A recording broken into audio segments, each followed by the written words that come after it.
Hello students, good morning to all of you.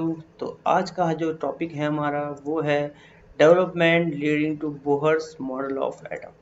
इसका मतलब ये होता है कि जो आज का टॉपिक जो हम पढ़ रहे थे अभी तक एटॉमिक मॉडल्स के बारे में हमने डिस्कस किया कि जो एटॉमिक मॉडल कैसे कैसे जो हमारे अरेंजमेंट है, जो हमारे सब एटॉमिक पार्टिकल्स थे, प्रोटॉन, न्यूट्रॉन, इलेक्ट्रॉन, जिनकी डिस्कवरी करी थी किसने करी थी डिस्कवरी। हमारे पास जो इलेक्ट्रॉन की डिस्कवरी करी थी जे थॉमसन ने, और जो रदरफोर्ड ने हमारे प्रोटॉन की डिस्कवरी करी थी, और जो चैडविक थे उनके न्यूट्रॉन की डिस्कवरी उन्होंने करी थी। ये बताया था कि जो एटम्स क्या होते हैं उन कंटेन करते हैं सब एटॉमिक पार्टिकल्स। और फिर फर्दर स्टडी होने लगी, रिसर्च होने लगी कि किस तरह से जो एटम है ये कंटेन करता है, हमारे जो अरेंजमेंट है हमारा प्रोटॉन, न्यूट्रॉन, इलेक्ट्रॉन का एक एटम के अंदर कैसे कैसे होता है।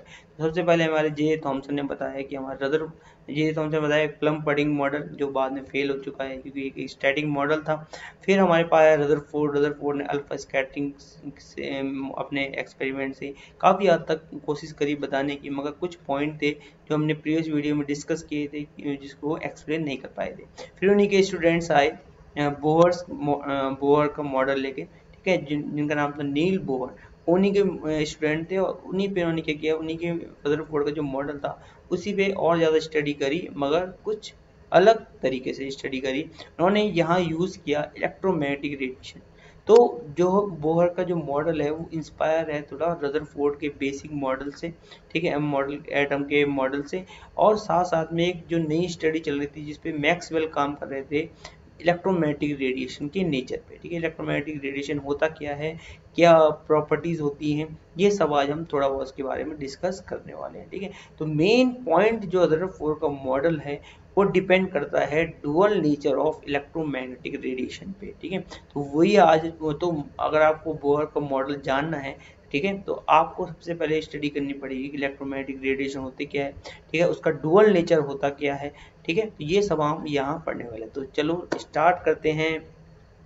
हमारा आज का जो टॉपिक है, कौन सा टॉपिक है हमारा, इलेक्ट्रोमैग्नेटिक रेडिएशन, ठीक है। और मेन क्या है हमारा dual nature of electromagnetic radiation, जिस पे बेस्ड हमारा बोहर का एटॉमिक मॉडल, ठीक है। तो सबसे पहले हम देखते हैं कि डुअल नेचर क्या होता है। पहले तो इससे पहले देखा जाता है कि इलेक्ट्रोमैग्नेटिक रेडिएशन क्या होती है, ठीक है। तो इलेक्ट्रोमैग्नेटिक रेडिएशन एक एनर्जी है, ठीक है, जैसे कि हमारी लाइट क्या है, एक एनर्जी, और उसे रेडिएशन भी बोलते हैं, ठीक है।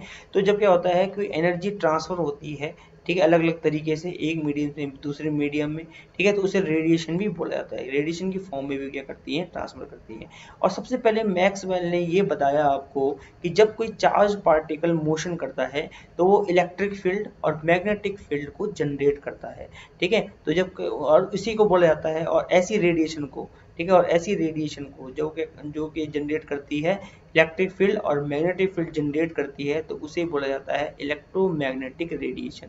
जो भी रेडिएशन, कोई भी एनर्जी, कोई भी पार्टिकल जो रेडिएशन की जैसे बिहेव कर रहा है, एनर्जी के जैसे बिहेव करती है, एनर्जी है और वो मोशन कर रहा है ना, और वो जनरेट कर रहा है इलेक्ट्रिक फील्ड और मैग्नेटिक फील्ड, तो उसे बोला जाता है इलेक्ट्रोमैग्नेटिक रेडिएशन। और इस इलेक्ट्रोमैग्नेटिक रेडिएशन का होता है डुअल नेचर। डुअल नेचर मतलब वो एक पार्टिकल के जैसे भी बिहेव करता है और एक वेव के जैसे भी बिहेव करता है। और इन्हीं दो नेचर को हमने देखना है कि इलेक्ट्रोमैग्नेटिक जो रेडिएशन है वेव के जैसे कैसे बिहेव करती है और पार्टिकल के जैसे बिहेव करती है। तो आज जो हमारा हम पढ़ेंगे वो पढ़ेंगे वेव नेचर, कि जो इलेक्ट्रोमैग्नेटिक रेडिएशन का कौन सा ऐसी प्रॉपर्टीज हैं इलेक्ट्रोमैग्नेटिक रेडिएशन की जो इसको वेव के जैसे बनाती है, ठीक है। तो अब वेव की जो कैरेक्टरिस्टिक है तो हमको वेव भी देखनी पड़ेगी। वेव क्या होती है सुनो, ठीक है। वेव एक मीडियम है जिसकी थ्रू जो कोई भी एनर्जी क्या होती है एक जगह से दूसरी जगह में ट्रांसफर होती है, ठीक है। अब वो एक तरीका है कि किस तरह से वेव ट्रांसफर होती है, ठीक है। ये एसी अल्टरनेटिंग करंट के जैसे ट्रांसफर होती है, अप डाउन करके, ऊपर नीचे करके, जैसे इस फिगर में आपको दिखाया गया है, ठीक है। तो वेव नेचर क्या है इलेक्ट्रोमैग्नेटिक रेडिएशन का, तो उन्होंने कहा कि जो जेम्स मैक्सवेल थे, electrically charge particle move under acceleration, जब कोई चार्ज पार्टिकल एक्सेलरेट करता है तो वो मैग्नेटिक फील्ड और इलेक्ट्रिक फील्ड जनरेट करता है और ट्रांसमिट करता है, ठीक है। मतलब ट्रांसमिट मतलब एक जगह एक पोजीशन से दूसरी पोजीशन में जाना, और किस फॉर्म में जाना, वेव की फॉर्म में, और वो फॉर्म क्या हमारी वेव की फॉर्म होती है, ठीक है। तो वेव क्या एक तरीका है जिसके थ्रू कोई भी एनर्जी एक पोजीशन से दूसरी पोजीशन में ट्रांसमिट होती है, ठीक है। तो ये वेव होती है।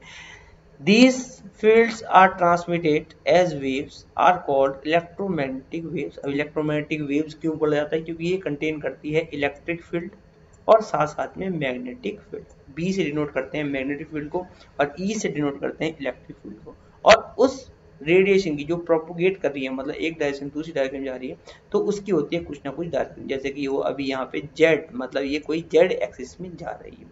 और इस इलेक्ट्रोमैग्नेटिक रेडिएशन की एक और प्रॉपर्टीज क्या होती है कि ये इलेक्ट्रोमैग्नेटिक तो है ही, मतलब ये इलेक्ट्रिक फील्ड और मैग्नेटिक फील्ड दोनों जनरेट करती हैं।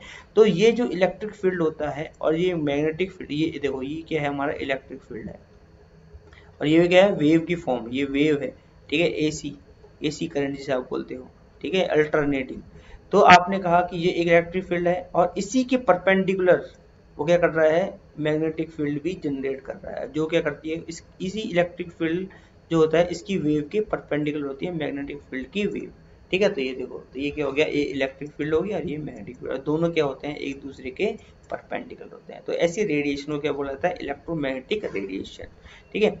अब मैक्सवेल ने क्या कहा, देखो मैक्सवेल ने एक बात और बताई कि रिसर्च करके इन्होंने एक्सपेरिमेंट करके उन्होंने कहा कि जो इलेक्ट्रिसिटी होती है, मैग्नेटिज्म होता है और जो लाइट होती है, ये क्या है, एक ही फिनोमिनन से जनरेट होते हैं, मगर ये दिखने में अलग अलग होती है। जैसे आप बोल सकते हो कि एक पेरेंट्स होते हैं जो है ना, जो फादर और मदर होते हैं वो एक ही हैं, मगर उनके जो चिल्ड्रन हैं, जो उनके बच्चे हैं, है ना, दिखने में क्या है, अलग अलग हैं।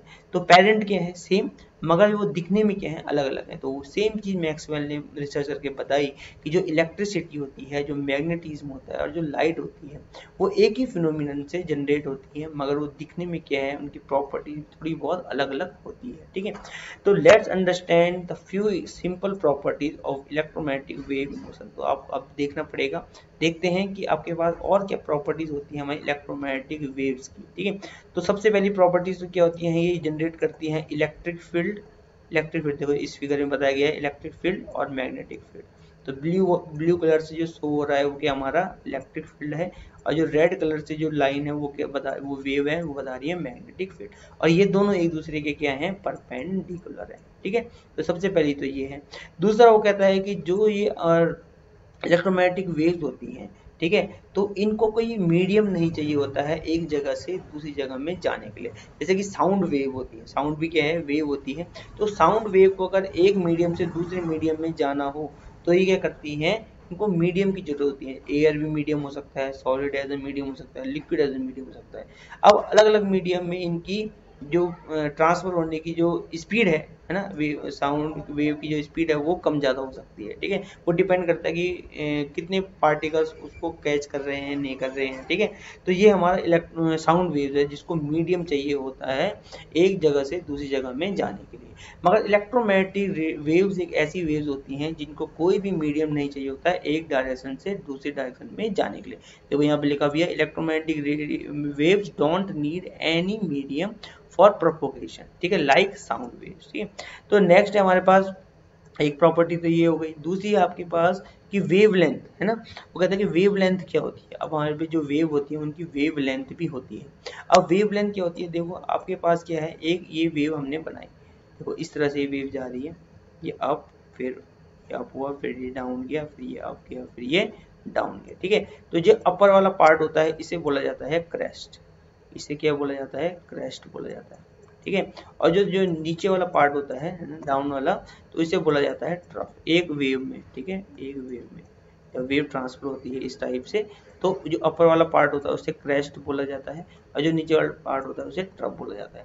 तो कहता है कि वेवलेंथ क्या होगी, वो कहता है कि एक ट्रफ से दूसरे, एक क्रेस्ट से दूसरे क्रेस्ट की डिस्टेंस कितनी है उसे ही वेवलेंथ बोला जाता है। मतलब यहाँ से लेकर यहाँ तक ये कितनी डिस्टेंस है, एक क्रेस्ट से दूसरे क्रेस्ट के बीच की जो डिस्टेंस है वो कितनी है, उसे बोला जाता है लैम्डा, ठीक है, लैम्डा से डिनोट करते हैं, उसे ही वेवलेंथ बोलते हैं। या फिर आप बोल सकते हो एक तरफ से दूसरे तरफ के बीच की डिस्टेंस कितनी है, वही क्या हमारा लैम्डा है, वेवलेंथ है। और इसकी ऐसा यूनिट होती है मीटर। क्या होती है, मीटर की ऐसा यूनिट होती है। देखो यहाँ दिखाया भी है, ये देखो एक तरफ से या फिर एक तरफ या क्रस्ट एक तरफ से दूसरे तरफ के बीच की डिस्टेंस क्या है, वेवलेंथ है। ठीक है, या फिर एक तरफ से दूसरे क्रस्ट के बीच की डिस्टेंस क्या है, वेवलेंथ है, लैम्डा है। ठीक है, इसकी ऐसा यूनिट क्या है, मीटर। नेक्स्ट प्रॉपर्टी है हमारी फ्रीक्वेंसी। ठीक है, अब फ्रीक्वेंसी क्या होती है, फ्रीक्वेंसी होती है कि एक 1 सेकेंड में किसी पर्टिकुलर पॉइंट से कितनी नंबर ऑफ वेव्स निकल रही हैं। अगर ज़्यादा निकल रही है तो उस लाइट की, उस इलेक्ट्रोमैग्नेटिक रेडिएशन जो है उसकी फ्रीक्वेंसी क्या है, हाई है। अगर कम निकल रही है तो आप बोलोगे उसकी फ्रीक्वेंसी क्या है, लो है। अब ये डिपेंड करता है कि वेवलेंथ कितनी ज़्यादा है उस इलेक्ट्रोमैग्नेटिक रेडिएशन की। ठीक है, वेवलेंथ कितनी ज़्यादा है। ठीक है, अब देखो कोई यहाँ ड्रॉ करके बताता हूँ कि आपके पास क्या है, कोई पॉइंट आपने यहाँ पे बना दिया। ठीक है, ये पॉइंट है और हमारे पास जो है इलेक्ट्रोमैग्नेटिक रेडिएशन है वो इस तरह से आ रही है। ठीक है, ये देखो इस तरह से आ रही है और इस पॉइंट से क्या होंगी, ये पास होंगी। ठीक है, कितने सेकंड में, 1 सेकंड में इनको पास होना है। ठीक है, दूसरी हमारे पास आपने एक और बनाई। ठीक है, एक पॉइंट और बनाया, एक पर्टिकुलर पॉइंट बना दिया, मगर यहाँ पे इस टाइम पे जो वेव्स आएंगी वो इस तरह से आएंगी। मतलब इनकी जो वेवलेंथ है, इनकी जो डिस्टेंस है क्रस्ट और क्रस्ट के बीच में और ट्रफ के बीच में बहुत कम है। ठीक है, ये दिख रहा है आपको। मगर इनकी जो लैम्डा की वैल्यू है, मतलब जो क्रस्ट और क्रस्ट की डिस्टेंस क्या है, लैम्डा क्या है, ज़्यादा है। मगर यहाँ लैम्डा क्या है, इसके केस में लैम्डा क्या है, कम है। ठीक है, तो अब कहने का मतलब क्या है, तो एक पर्टिकुलर पॉइंट से 1 सेकंड में कौन ज़्यादा किस वाली कौन सी वेव ज़्यादा नंबर में निकलेंगी, हम बोलेंगे ये वाली वेव ज़्यादा नंबर में निकलेंगी 1 सेकंड में, क्योंकि इनके बीच की डिस्टेंस क्या है, कम है। मगर इसमें क्या है, डिस्टेंस बहुत ज़्यादा है, तो कम वेव्स 1 सेकंड में निकलने वाली है। ठीक है, तो यही है हमारी फ्रीक्वेंसी। तो हम बोलेंगे तो इस वेवलेंथ की जो इस वेवलेंथ वाली जो रेडिएशन है और ये वाली जो वेवलेंथ वाली रेडिएशन है, तो किसकी फ्रीक्वेंसी ज़्यादा है, हम बोलेंगे इसकी फ्रीक्वेंसी क्या है, ज़्यादा है। क्योंकि 1 सेकंड में ज़्यादा नंबर ऑफ वेव निकल रही है, क्योंकि इनकी जो डिस्टेंस है वो बहुत कम है। ठीक है, मगर यहाँ डिस्टेंस ज़्यादा है जिसकी वजह से इसकी फ्रीक्वेंसी क्या है, हमारी कम है। इस वाली जो रेडिएशन है जिसकी वेवलेंथ क्या है, ज़्यादा है, उसकी फ्रीक्वेंसी क्या होगी, कम होगी। तो इसका मतलब आप बोल सकते हो जो वेवलेंथ है वो इनवर्सली प्रोपोर्शनल हमारे फ्रीक्वेंसी को डिनोट करते हैं न्यूज़। ठीक है, तो आप ये बोल सकते हो कि अगर जो इलेक्ट्रोमैग्नेटिक रेडिएशन है अगर उसकी वेवलेंथ ज़्यादा होगी तो उसकी फ्रीक्वेंसी क्या होगी, कम होगी। अगर जो उसकी फ्रीक्वेंसी ज़्यादा होती है तो उसकी वेवलेंथ कम होने वाली है। ठीक है, तो ये फिगर में आपको बताया गया है। ये देखो, अब ये क्या है, हमारी वेव साइकिल। अब वेव साइकिल क्या है, यहाँ से लेकर यहाँ तक एक कंप्लीट वेव साइकिल होती है। ठीक है, तो एक वेव होती है ये, जैसे कि हमने कहा यहाँ से लेकर यहाँ तक एक वेव हो गई। ठीक है, इस पॉइंट से जो शुरू हुई है और यहाँ इस पॉइंट में खत्म हुई है, क्या है, हमारी एक वेव है। तो यही एक वेव 1 सेकंड में कितनी वेव जा रही है ऐसी ही। ठीक है, एक पर्टिकुलर पॉइंट से, वही फ्रीक्वेंसी होती है। वेव नंबर होता है सिंपली इनवर्सली क्या होता है हमारा, वेवलेंथ। ठीक है, 1 वेवलेंथ होती है हमारा, वेव नंबर से डिनोट करते हैं न्यू बार्स। ठीक है, तो ये सिंपल है। तो नेक्स्ट चलते हैं हमारे स्पीड ऑफ लाइट। अब इलेक्ट्रोमैग्नेटिक रेडिएशन एक क्या होती है, लाइट होती है। लाइट भी एक इलेक्ट्रोमैग्नेटिक रेडिएशन होती है। तो वो क्या होता है, स्पीड ऑफ लाइट की जो वैल्यू होती है कांस्टेंट होती है 3 × 10⁸ मीटर पर सेकेंड। फॉर्मूला होता है c = न्यू इंटू लैम्डा, मतलब फ्रीक्वेंसी इंटू वेवलेंथ। ठीक है, तो ये हमारी हुई स्पीड ऑफ लाइट। तो ये सिंपल है। नेक्स्ट जो है हमारे पास जो लास्ट टॉपिक है आज का, ये है इलेक्ट्रोमैग्नेटिक स्पेक्ट्रम। अब इलेक्ट्रोमैग्नेटिक स्पेक्ट्रम क्या होता है, इसको आप अच्छे से समझो। ठीक है, अब हमारे पास जो नेचर में बहुत सारी इलेक्ट्रोमैग्नेटिक रेडिएशन होती हैं जिनकी डिफरेंट की फ्रीक्वेंसी होती है और डिफरेंट वेवलेंथ होती है। अब जब हम क्या करते हैं, इन्हीं डिफरेंट फ्रीक्वेंसी और वेवलेंथ को इनके इंक्रीजिंग या इंक्रीजिंग ऑर्डर में इंक्रीजिंग ऑर्डर ऑफ वेवलेंथ और इंक्रीजिंग ऑर्डर ऑफ फ्रीक्वेंसी के हिसाब से अरेंज करते हैं, तो इसे ये जो पूरी डिफरेंट टाइप की रेडिएशन का अरेंजमेंट है, इलेक्ट्रोमैग्नेटिक रेडिएशन का अरेंजमेंट है, इसे बोला जाता है इलेक्ट्रोमैग्नेटिक स्पेक्ट्रम। क्या बोला जाता है, इलेक्ट्रोमैग्नेटिक स्पेक्ट्रम। ठीक है, फिर से सुनो, हम क्या करते हैं जब फिर से सुनो, वो इलेक्ट्रोमैग्नेटिक स्पेक्ट्रम क्या होता है, नेचर में होती है बहुत सारी इलेक्ट्रोमैग्नेटिक रेडिएशन। अब और उन इलेक्ट्रोमैग्नेटिक रेडिएशन का होता है डिफरेंट फ्रीक्वेंसी और डिफरेंट वेवलेंथ की वो रेडिएशन होती हैं। अब जब आप क्या करते हो, इनको एक अरेंज करते हो इनके इंक्रीजिंग ऑर्डर ऑफ वेवलेंथ में या फिर इंक्रीजिंग ऑर्डर ऑफ फ्रीक्वेंसी में, तो इस पूरे अरेंजमेंट को बोला जाता है इलेक्ट्रोमैग्नेटिक स्पेक्ट्रम। देखो फिर से सुनो, यहाँ पे there are many different type of electromagnetic radiation differ from each other in wavelength and frequency. They all constitute an electromagnetic radiation spectrum. मतलब इनका ही पूरा अरेंजमेंट क्या होता है, इलेक्ट्रोमैग्नेटिक स्पेक्ट्रम होता है। ठीक है, तो अब इस फिगर में जो इलेक्ट्रोमैग्नेटिक स्पेक्ट्रम, इसको और जूम करके थोड़ा सा आपको एक्सप्लेन करते हैं किस तरह से हमने ये इलेक्ट्रोमैग्नेटिक स्पेक्ट्रम जो होता है वो बना होता है। ठीक है, तो सबसे पहले जो है आपके पास यहाँ पे एक अरेंजमेंट है, ये देखिए। ठीक है, ये अरेंजमेंट है हमारे पास इलेक्ट्रोमैग्नेटिक स्पेक्ट्रम का। अब इस इलेक्ट्रोमैग्नेटिक स्पेक्ट्रम में क्या है, सबसे पहले आप देख रहे होंगे यहाँ पे क्या है, इंक्रीजिंग फ्रीक्वेंसी, जिसको न्यू से हमने डिनोट किया है, और वो किस डायरेक्शन में है, इस डायरेक्शन। जब हम इस डायरेक्शन में जाएंगे तो सबसे ज्यादा फ्रीक्वेंसी वाला हमको यहाँ दिखेगा। ठीक है, और यहाँ देखो इंक्रीजिंग वेवलेंथ, मतलब लैम्डा से हमने डिनोट किया है। ठीक है, और इस एरिया में देखो ये नीचे वाली वैल्यू है वो क्या है, लैम्डा की है, और जो ऊपर वाली वैल्यू वो किसकी है, फ्रीक्वेंसी की है, हर्ट्ज जिसकी यूनिट होती है। ठीक है, और इस डायरेक्शन में जब हम जाएंगे तो आपको सबसे ज्यादा वैल्यू वाली वेवलेंथ आपको मिलेगी। ठीक है, वेवलेंथ वाली रेडिएशन मिलेगी। ठीक है, तो अब ये अपोजिट डायरेक्शन में क्यों है दोनों के दोनों, क्योंकि आपको हमने अभी पढ़ा अब वाली स्लाइड में कि हमने देखा कि जो लैम्डा होता है वो इनवर्सली प्रोपोर्शनल होता है फ्रीक्वेंसी के। ठीक है, तो ये दोनों क्या है, एक दूसरे के अपोजिट है। तो जब जिसकी वेवलेंथ ज्यादा होगी उसकी फ्रीक्वेंसी क्या होने वाली है, कम होने वाली है। तो ये सब हमने डिस्कस किया था। तो अब देखो आपको ये सब पता चल गया, जो ऊपर वैल्यू है वो किसकी है, फ्रीक्वेंसी की है, जो नीचे वाली वैल्यू किसकी है, वेवलेंथ की है। तो सबसे ज्यादा जो वेवलेंथ, सबसे कम वेवलेंथ जो जिस रेडिएशन की होती है वो होती है गामा रेज। किसकी होती है, गामा रेज। और जब इसकी सबसे कम वेवलेंथ होगी तो सबसे ज्यादा इसकी फ्रीक्वेंसी होने वाली है। ठीक है, 10⁻24। और फिर आती है हमारी एक्स रेज। ठीक है, फिर आती है एक्स रेज। ठीक है, जिसकी वैल्यू जो होती है 10⁻18 होती है, और इसकी होती है जो वेवलेंथ है 10⁻−10 तक होती है। फिर आती है हमारी यूवीज, अल्ट्रा वायलेट जिसे आप बोलते हो, है ना। तो अल्ट्रा वायलेट जो होता है इसकी फ्रीक्वेंसी 10⁻16 पे होती है, इसकी 10⁻−8 जो होती है इसकी वेवलेंथ होती है। फिर अल्ट्रा वायलेट के बाद आती है विजिबल रेज। ठीक है, बहुत ज्यादा important, visible radiation. Visible radiation मतलब इसमें आते हैं हमारे सारे कलर्स। कौन कौन से बेसिक कलर होते हैं हमारे होते हैं विब क्योर। ठीक है, violet, indigo, blue, VIBGYOR, green, yellow, orange and red, ये हमारे बेसिक कलर होते हैं, और इन्हीं कलर के मिक्स से और अदर कलर फॉर्म होते हैं। ठीक है, तो ये हमारे बेसिक कलर हैं जो हमको जनरली रेनबो में भी दिखते हैं। तो ये हमारा विजिबल स्पेक्ट्रम क्यों इसको बोला जाता है, क्योंकि ये उन रेडिएशन का अरेंजमेंट है जो आपको आंखों से दिखती है। ठीक है, जो आपको आंखों से दिखती है, दिखती कैसे है, आपने कहा कि कलर है, कलर आपको सारे कलर दिखते हैं, है ना। तो या वॉयलेट कलर आपको दिखता है, इंडिगो दिखता है, ब्लू दिखता है, जितने भी कलर आपको है नेचर में वो सब दिखाई देते हैं। और ये कलर जो होते हैं ये भी एक रेडिएशन है, और वो कंटेन करते हैं वेवलेंथ एंड फ्रीक्वेंसी। ठीक है, तो जैसे हमने कहा कि जो रेड कलर है उसकी वेवलेंथ होती है 700 सबसे ज्यादा, और जो वॉयलेट कलर होता है उसकी सबसे कम वेवलेंथ होती है। ठीक है, फिर हमारे 500 वाले ग्रीन में आ जाते हैं, और 600 वाले किसमें आते हैं, ऑरेंज जोन में आ जाते हैं। ठीक है, तो अलग अलग कलर के क्या होते हैं, अलग अलग वेवलेंथ और फ्रीक्वेंसी होती है, और इनको भी आप जब अरेंज करते हो और वो आंखों से दिखता है आपको ये सारे कलर, तो इनको बोला जाता है विजिबल स्पेक्ट्रम।